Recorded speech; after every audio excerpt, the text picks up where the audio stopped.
Then, that is what you do. Then we underrun with a non-absorbable suture, usually muscle, and bleeding should stop. And the incision which you have given over pylorus, that is closed transversely, where pyloroplasty is done as well. So this is how you take care of the bleeding peptic ulcer. Other complication of peptic ulcer is usually gastric outlet obstruction. In the stomach, if there is an obstruction, there is a chronic duodenal ulcer, pyloric stenosis can lead to gastric outlet obstruction. The causes of gastric outlet obstruction can be many, depends upon the age of the patient, isn't it? In infant and children, it's hypertrophic pyloric stenosis congenital condition is there. There might be duodenal web.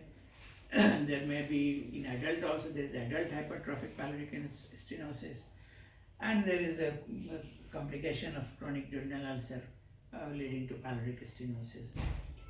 These are the benign conditions, but there can be malignant obstruction also, like carcinoma at the antrum, in the duodenum, or periampullary carcinoma, that is carcinoma of the head of the pancreas, of the common bile duct, and pancreatic duct can also lead to gastric outlet obstruction. So the gastric outlet obstruction can be benign, it can be malignant. Benign obstructions are because of the chronic duodenal ulcer and all, and the malignant is gastric malignancy and periampullary carcinoma. Okay. So because the treatment will depend upon whether it is benign or malignant. So the gastric outlet obstruction secondary to chronic duodenal ulcer, then how do these patients present? Usually they will present to you with vomiting. Usually vomiting occurs 2 to 3 hours after the food, isn't it? 2 to 3 hours after the food. Early satiety is there.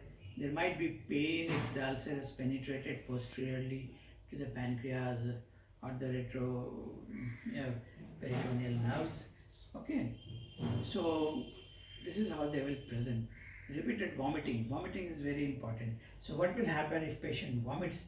These vomiting is usually projectile vomiting, and as the obstruction is above the second part of duodenum, it's usually non-bilious. Projectile non-bilious vomiting is there, containing foodstuffs taken to day before.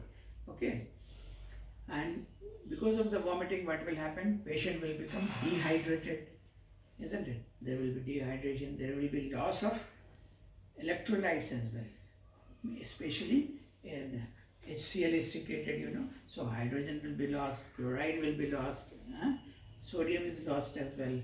So patient usually have hypochloremic, hypokalemic, metabolic alkalosis. These patients develop hypokalemic because potassium is lost, hypokalemic, hypochloremic, metabolic alkalosis. Then the body tries to conserve, and of course then hyponatremia will occur as well. Because of this dehydration, potassium, mainly it is intracellular. This potassium comes from the cells to the extracellular compartment as well, because once the dehydration and sodium loss is pronounced, then the kidney starts secreting ADH and all, and the body tries to conserve sodium. So sodium is conserved, and instead potassium is excreted in the urine. Okay, but if this goes uncorrected, then even the potassium is not there to replace sodium, so body has to excrete H ion, and this condition leads to acidic urine called paradoxical aciduria. So these patients usually have hypochloremic, hyponatremic, metabolic alkalosis, and later on they can develop paradoxical aciduria. Okay, so how do we manage these patients with gastric outlet obstruction? Of course, diagnosis you will do with upper GI endoscopy, if need be CT scan. Then first thing, usually these patients will need a Ryle's tube in, so that you can aspirate the things and give a gastric lavage with normal saline, so that the edema and the collection is removed from the stomach. Okay, we give PPI, hydrate the patient. What fluid is given? The preferred fluid is normal saline because sodium is lacking, so you give normal saline. Okay, normal saline NaCl with added potassium. Once the urine output improves, then you can add potassium 20 millimole, and you calculate the potassium deficit and replace it. So normal saline with added potassium is the fluid of choice for patient with gastric outlet obstruction. Okay, most of these patients will respond to this treatment.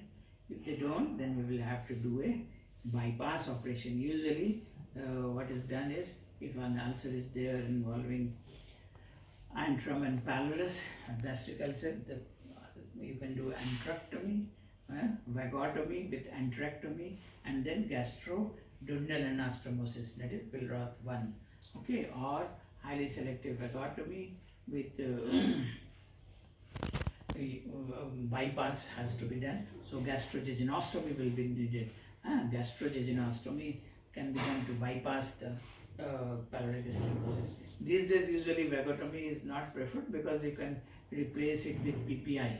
PPI, proton pump inhibitor, can be given for long term to take care of acid control.